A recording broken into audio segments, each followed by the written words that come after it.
Hello class 9, कैसे हैं आप सभी। उम्मीद करता हूं सभी बहुत अच्छे होंगे।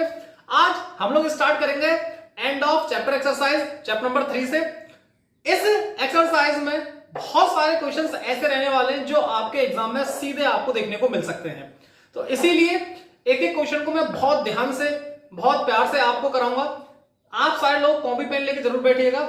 और हाँ, एक चीज का विशेष ध्यान रखिएगा कि कुछ क्वेश्चंस मैं आपको इस एक्सरसाइज में होमवर्क में दूंगा, वो क्वेश्चन आपको जरूर अपनी कॉपी में खुद से सॉल्व करने होंगे, क्योंकि उनके बाद ही आपके जो कंसेप्ट है ना वो बहुत अच्छे हो पाएंगे। क्योंकि मैं फिर से रिपीट कर रहा हूं, इस एक्सरसाइज से काफी सारे क्वेश्चंस ऐसे हैं जो आपके एग्जाम में सीधे सीधे पूछे जाएंगे। ठीक है, तो बाकी हम लोग अपनी जो एक्सरसाइज है इसको स्टार्ट करते हैं। सबसे पहले इसमें जो क्वेश्चन दे रखा है वो हमको ये दे रखा है भैया कि convert the following rational number in the form of a terminating decimal और non terminating and repeating decimal. अब देखिए जो ये टर्म लिखे हुए हैं टर्मिनेटिंग और नॉन टर्मिनेटिंग, मैंने आपको पहले ही बोला था, जो इससे पहले हम लोगों ने वीडियो बनाई थी एक्सरसाइज 3.5 की, वहां पे भी मैंने एक इंट्रोडक्शन वीडियो के बारे में बात कही थी। उसका जो लिंक है वो आपको डिस्क्रिप्शन बॉक्स में मिल जाएगा। आप जाके उस इंट्रोडक्शन वीडियो को देख सकते हैं, जिसमें मैंने ये सारे टर्म्स को, टर्मिनेटिंग डेसिमल क्या होते हैं, नॉन टर्मिनेटिंग डेसिमल क्या होते हैं, रेशनल नंबर, इरेशनल नंबर, सब चीजों को उसमें डिस्कस किया हुआ है। तो जिन स्टूडेंट ने अभी वो वीडियो नहीं देखी है, पहले वो वीडियो को जरूर देख लें, जिससे कि आपके क्वेश्चंस करने में कोई डाउट ना आए और आप आसानी से सारे क्वेश्चंस को सॉल्व कर सकें। ठीक है, अब हम लोग अपना टॉपिक जो भी अपना क्वेश्चंस है वो स्टार्ट करते हैं। अब सबसे पहले देखिए इसमें क्या बोला है कि 3/50 लिखा हुआ है, दूसरा लिखा हुआ है 2/9। इनको हम लोगों को सिंपल सी बात आप ऐसे समझ सकते हैं। हमसे ये बोला गया भैया कि इनको डिवाइड करके ना इनका जो भी आंसर आएगा वो निकाल के दिखा दीजिए। अब टर्मिनेट का मतलब ये होता है कि ना कंप्लीट डिवाइड हो जाए, रिमाइंडर बचे आपका 0। और दूसरा बोला इसने नॉन टर्मिनेटिंग एंड रिपीटिंग। कहने का मतलब यहाँ पे ये होता है कि जो आपका नंबर है एक तो वो कभी खत्म ना, मतलब उसका जो रिमाइंडर है वो 0 ना बचे, और जो आपका क्वेश्चन में कुछ नंबर क्या करते हैं, रिपीट करते रहे। तो ये इसका मतलब। बाकी हम लोग क्वेश्चन सॉल्व करते हैं। क्वेश्चन सॉल्व करेंगे तो आपको चीजें और आसानी से समझ में आएंगी। अब देखिए सबसे पहले हम लोग लेते हैं 50 को डिवाइड किया किसके साथ, 3 के साथ। जब हम लोग उसको डिवाइड करेंगे आप देख पा रहे हैं कि भैया अगर मैंने यहाँ पे एक पॉइंट लगाया तो 1 0 लगाए, लेकिन इसमें भी नहीं आएगा तो मुझे 1 0 और लगानी पड़ेगी, जिसकी वजह से यहाँ पे मुझे 1 0 और बढ़ानी पड़ेगी। अब ये कितने टाइम जाएगा, 6 टाइम जाएगा क्या, माइनस क्या, तो एक ही बार में यहाँ पे मुझे रिमाइंडर क्या मिल गया, 0 मिल गया। तो देखिए इस केस में रिमाइंडर कितना मिल गया, 0 मिल गया। इसीलिए मैं इसको बोलूंगा टर्मिनेटिंग डेसिमल। ठीक है, तो ऐसे नंबर जिनमें रिमाइंडर आपको 0 मिलता है उनको बोलते हैं हम लोग टर्मिनेटिंग डेसिमल। उम्मीद करता हूं ये चीज आपको समझ आएगी। अब हम लोग स्टार्ट करते हैं सेकंड पार्ट को। अब देखिए सेकंड पार्ट में क्या बोला हम लोगों से, 2/9। अब इसको सॉल्व करना है। अब देखिए 2/9 के लिए 9 से आपने डिवाइड लगाया 2 में, अब 2 में जाएगा नहीं, आपने 0 लगा के डेसिमल लगाया, 1 पॉइंट लगा 0 आ गई। अब जाएगा 2 टाइम, यहाँ 18 आ गया, फिर माइनस किया, फिर 2 आ गया, फिर 0 लगाया, फिर 2 आ गया। अब देखिए यही जो प्रोसेस है लगातार ये चलती रहेगी। फिर से 2 आ गया, फिर 0 लगाया, फिर मैंने 2 लगाया, फिर यहाँ पे 18, फिर -2। तो इस तरीके से अब देखिए यहाँ पे जो रिमाइंडर है, आप यहाँ पे जो रिमाइंडर रहने वाला उसकी वैल्यू 0 के बराबर नहीं आ रही है, उसकी वैल्यू 0 के बराबर नहीं आ रही है। इसीलिए हम लोग यहाँ पे क्या बोलेंगे, जो हमारा डेसिमल एक्सपेंशन है वो कैसा है, नॉन टर्मिनेटिंग। नॉन टर्मिनेटिंग क्यों, क्योंकि यहाँ पे जो रिमाइंडर की वैल्यू वो क्या नहीं आ रही है, 0 नहीं आ रही है। दूसरा साथ में क्या हो रहा है, रिपीट हो रहा है। अगर आप एक चीज देख पा रहे हो तो जो ये 2 नंबर है ये लगातार क्या करता जाएगा, रिपीट करता जाएगा। तो मैं इसको ऐसे भी तो ले सकता हूँ, ऐसे आगे फिर 0.2 के ऊपर बार। बार का मतलब ये होता है जिस नंबर के ऊपर मैंने बार लगाई है वो नंबर अब आपका क्या करने वाला, आगे लगातार रिपीट करने वाला है। तो यहां तक की बात समझ में आती है। तो हम लिखेंगे कि ये नॉन टर्मिनेटिंग है, साथ ही साथ क्या है कि भैया ये रिपीटिंग भी है। तो दोनों ही क्वेश्चन आपको समझ में आए होंगे। पहला हमारा था टर्मिनेटिंग का, दूसरा था नॉन टर्मिनेटिंग एंड रिपीटिंग का। आप इस क्वेश्चन को नोट कीजिए, फिर हम लोग स्टार्ट करते हैं सेकंड क्वेश्चन को। ठीक है, जल्दी से आप इसको अपनी कॉपी में नोट कीजिएंगे। आप सभी लोगों ने फर्स्ट क्वेश्चन को नोट किया होगा। अब हम लोग स्टार्ट करते हैं क्वेश्चन नंबर सेकंड को। अब स्टूडेंट्स मेरी बात को ना बहुत ध्यान से सुनिएगा।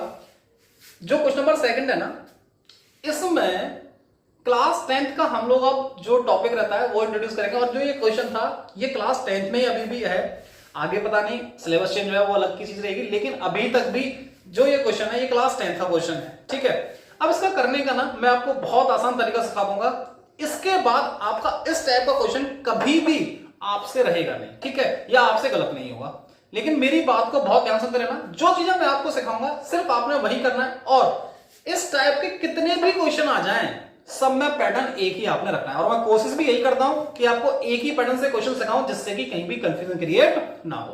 अब देखिए यहां पे ना √5 लिखा है, दो तीन चीजों को ध्यान से सुनते हुए चलेंगे कि ऐसा अगर क्वेश्चन √2 आ जाए, √3 आ जाए, √5 आ जाए, √4 तो नहीं, √4 तो रेशनल नंबर हो जाएगा, ऐसे में बोल रहा हूं जैसे लेट्स से यहां पे √5 दे रखा है, इसकी जगह हो सकता है आगे आपसे √2 पूछ ले, √3 पूछ ले, √7 पूछ ले, √11 पूछ ले, आगे ऐसे करके कोई भी नंबर का आपसे पूछ सकता है। तो ध्यान ये रखेंगे कि जो मैं आज आपको पैटर्न सिखाऊंगा इस क्वेश्चन के लिए यही पैटर्न आपने यूज करना है, ठीक है। दूसरी चीज, इसको प्रूफ करने के लिए हम लोग जो मेथड यूज करते हैं इसे बोलते हैं कॉन्ट्रडिक्शन मेथड। कॉन्ट्रडिक्शन मेथड में क्या होता है कि देखिए हमें खुद पता है कि जो √5 है ये इरेशनल नंबर है, तो जो चीज हमें पता है और जिसको हम लोग डायरेक्ट प्रूफ नहीं कर पाते, तो उसके लिए हम लोग क्या करते हैं, कॉन्ट्रडिक्शन मेथड का यूज करते हैं। जब मैं आपको क्वेश्चन सिखाऊंगा तो आप आसानी सीख भी पाएंगे कि भैया स्टार्टिंग में आप बोल कर रहे थे, ठीक है। बाकी हम लोग अपने क्वेश्चन को स्टार्ट करते हैं। बहुत ध्यान से इस क्वेश्चन को देखना, मैं फिर से रिपीट कर रहा हूं, ये क्वेश्चन आपके एग्जाम में पूछा जा सकता है ना, तो इसीलिए, और इस टाइप का अब यहाँ पे √5 रखा हो सकता है आपके एग्जाम में √2 पूछ ले, √3 पूछ ले, √7 पूछ ले, कुछ ही पूछा सकता है। बस जो मैं आपको यहाँ पे सिखा रहा हूं उसको आप ध्यान सुनेंगे। अब देखिए यहाँ पे क्या बोला है सबसे पहले कि √5 को इरेशनल प्रूव करना है, तो देखिए हम लोगों ने बोला ना कॉन्ट्रडिक्शन मेथड यूज करेंगे, तो कॉन्ट्रडिक्शन मेथड में क्या करते हैं हम लोग इसका उल्टा मान के चलते हैं। यहाँ पे क्या ये इरेशनल मैं पता है, हम लोग क्या मानेंगे कि तो ये नंबर है ये रेशनल नंबर है। सुनना मैं क्या कह रहा हूं, let us assume that √5 is a rational number. मैंने कैसा नंबर माना है, रेशनल, √5 को रेशनल नंबर माना है, इसी को बोलते हैं कॉन्ट्रडिक्शन मेथड। देखिए यहाँ पे कुछ पता है रेशनल, लेकिन मैंने माना क्या है, रेशनल माना है। अगर ये रेशनल नंबर है तो क्या मैं इसका लिखता हूं √5 बराबर P/Q, क्योंकि हमें पता है जो रेशनल नंबर होते हैं उनको हम लोग P/Q की फॉर्म में लिख सकते हैं। एक और चीज यहां से ध्यान रखना है कि जो ये P और Q होते हैं ना, ये कोप्राइम है, P and Q are coprime numbers. अब इसका क्या मतलब होता है कोप्राइम, ये आपको पेपर में लिखनी, ये चीज तो आपको पेपर में लिखनी है, लेकिन जो इससे आगे लिखा हूं ये चीज आपको पेपर में लिखनी है, इसको समझना।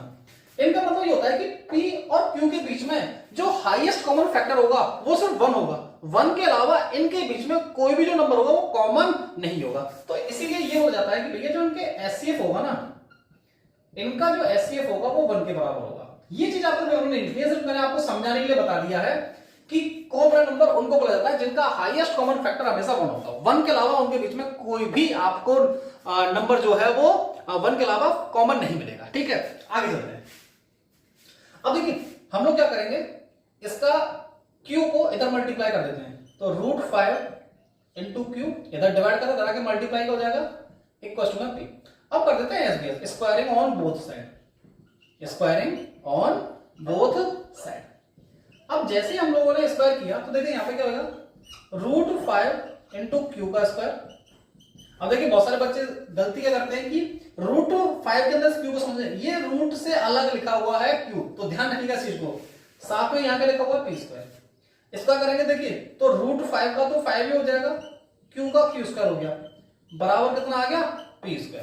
अब देखिए इधर ये मल्टीप्लाई है 5, अगर मैं इसको इधर भेजूंगा तो किसका जाएगा, डिवाइड का जाएगा, तो मैं ऐसे लिख सकता हूं Q² बराबर P²/5। बस अब यहां पे सुनना, इस क्वेश्चन को 1 मिनट के लिए सारे लोग आप बिल्कुल पॉज हो जाएं, अब सुनना ध्यान से, सारे लोग लिखना बंद करके आप इसको बहुत ध्यान सुनना कि यहां पे अब हम लोग एक आइडेंटिटी यूज करते हैं, एक थ्योरम यूज करते हैं जिसे फंडामेंटल थ्योरम ऑफ अरिथमेटिक बोलते हैं। क्लास 10th का ये टॉपिक है, क्लास 10th में इसको पढ़ते हैं, वही चीज मैं आपको बताने वाला हूं।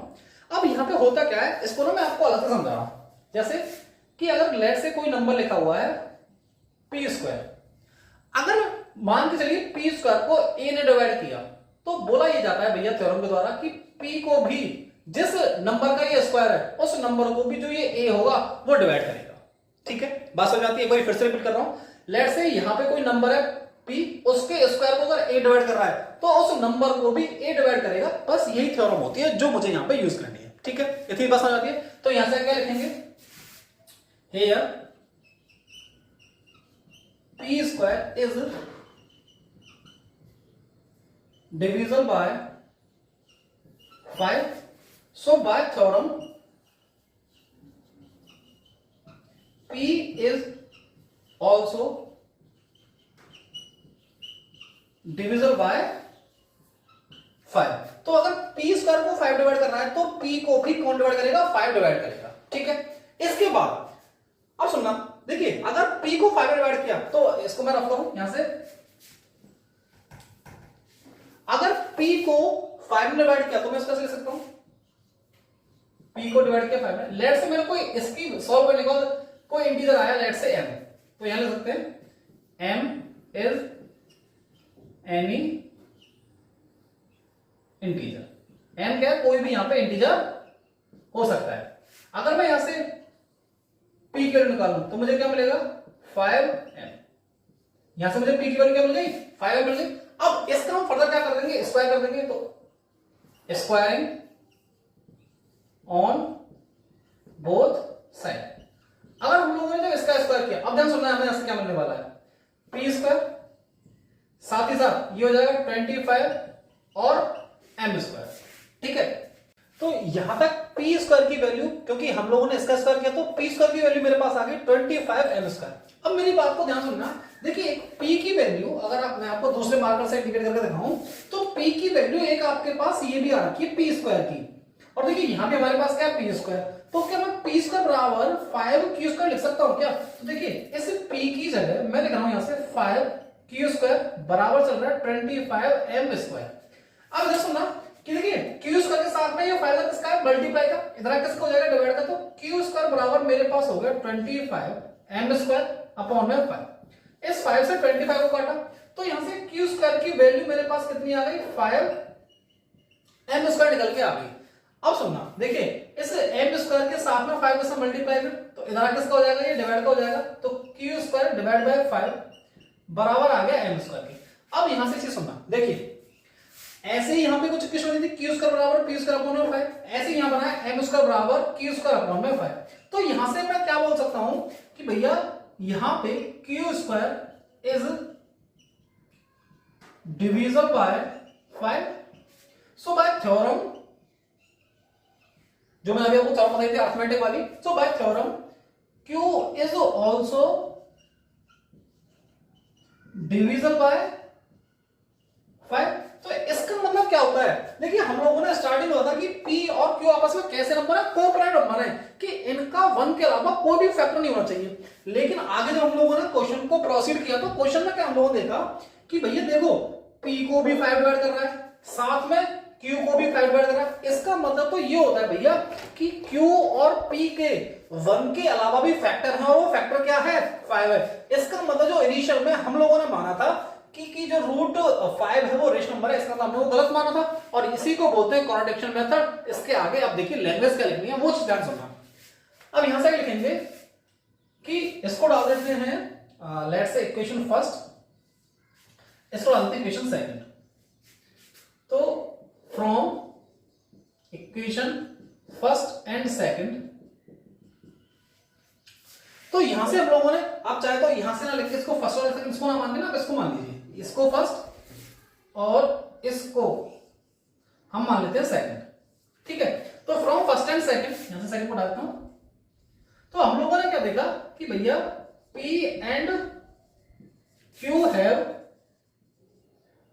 5 एज फैक्टर अदर देन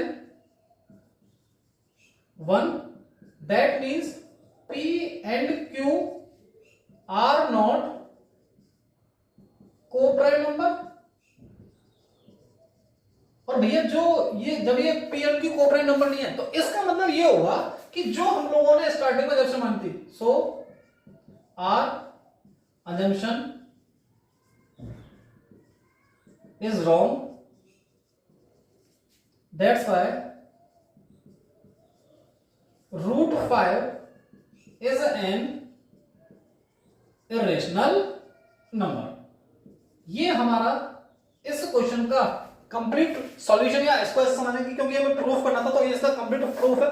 अब जैसे मैंने आपसे क्वेश्चन को स्टार्ट करते समय बोला था कि यहाँ पे हो सकता है भैया √2 हो सकता है, √3 हो सकता है, √7, √11, कोई भी नंबर आपको अगर मिलता है तो आप हर किसी क्वेश्चन में सॉल्यूशन ऐसे करके बस अंदर इसी का रखना है कि यहाँ पे आपने जहां √5 रखा है तो वहां पे जो क्वेश्चन होगा आप वहां पे वो वैल्यू पुट करके, अगर यहाँ √2 होता तो यहाँ पे आप √2 करके सॉल्व करते, √3 होता तो √3 करके सॉल्व करते। ठीक है, तो ये क्वेश्चन नंबर सेकंड था। उम्मीद करता हूं ये क्वेश्चन आपको समझ में आएगा, क्योंकि इस एक्सरसाइज में क्वेश्चंस काफी सारे हैं तो मैं इसको पार्ट्स में सॉल्व कराऊंगा। तो आज इस वीडियो में हम लोग 2 ही क्वेश्चन सॉल्व करेंगे।